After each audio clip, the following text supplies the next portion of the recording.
সরকার বিরোধী বিক্ষোভে যখন উত্তাল ইরান, ঠিক তখনই এই সুযোগ কাজে লাগিয়ে ইরানে হামলার পরিকল্পনা করছে যুক্তরাষ্ট্র। তবে এবার এই হামলা বেশ ভেবেচিন্তে করতে হবে, কারণ গত বছর যখন যুক্তরাষ্ট্র এবং ইসরায়েল ইরানে সম্মিলিত হামলা চালিয়েছিল, তখন তেহরানও কঠোর পাল্টা জবাব দিয়েছে এবং বিশ্বের একমাত্র মুসলিম দেশ হিসেবে কাতারে অবস্থিত মার্কিন ঘাঁটিতে রকেট হামলা চালিয়েছে, যা এ পর্যন্ত বিশ্বের কোনো দেশ করার সাহস পায়নি। সরকার বিরোধী বিক্ষোভের মধ্যে ইরানে যুক্তরাষ্ট্রের হস্তক্ষেপের হুমকি দিয়েছিল মার্কিন প্রেসিডেন্ট ডোনাল্ড ট্রাম্প। এরই মধ্যে ইরান সতর্ক করে জানিয়েছে, ওয়াশিংটন যদি ইরানে হামলা চালায়, তবে এই অঞ্চলের দেশগুলোর মাটিতে থাকা মার্কিন সামরিক ঘাঁটিতে আঘাত হানা হবে এবং তা হবে বেশ ভয়াবহ।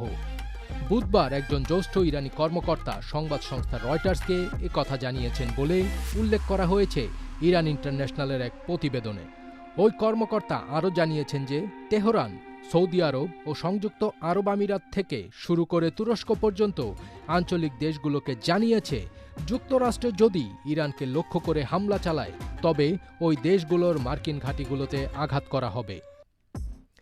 এর জেরে ইতিমধ্যেই ওয়াশিংটনের পক্ষ থেকে তেহরানের বিরুদ্ধে সম্ভাব্য সামরিক হামলার হুমকির প্রেক্ষাপটে সৌদি আরব ইরানকে জানিয়েছে যে তারা তাদের আকাশসীমা বা ভূখণ্ড কোনো ধরনের হামলার জন্য ব্যবহার করতে দেবে না। বুধবার সৌদি সরকারের ঘনিষ্ঠ দুটি সূত্র এ তথ্য এএফপিকে নিশ্চিত করেছে। এর আগে যুক্তরাষ্ট্র সতর্ক করে জানায়, ইরানের চলমান বিক্ষোভ দমনে সরকারের কঠোর পদক্ষেপের জবাবে তারা প্রতিক্রিয়া জানাতে পারে। জবাবে তেহরান হুঁশিয়ারি দেয়, নতুন কোনো হামলা হলে তারা মার্কিন সামরিক ঘাঁটি ও নৌসম্পদকে লক্ষ্যবস্তু করবে এবং সেগুলো সম্পূর্ণ নিশ্চিহ্ন করে দেয়া হবে।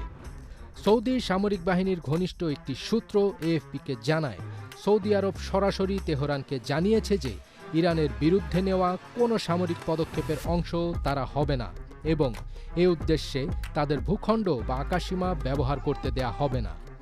অন্যদিকে এই দুঃসময়ের মধ্যে আবারও ইরানের পাশে দাঁড়িয়েছে তাদের পুরনো বন্ধু রাশিয়া এবং চীন।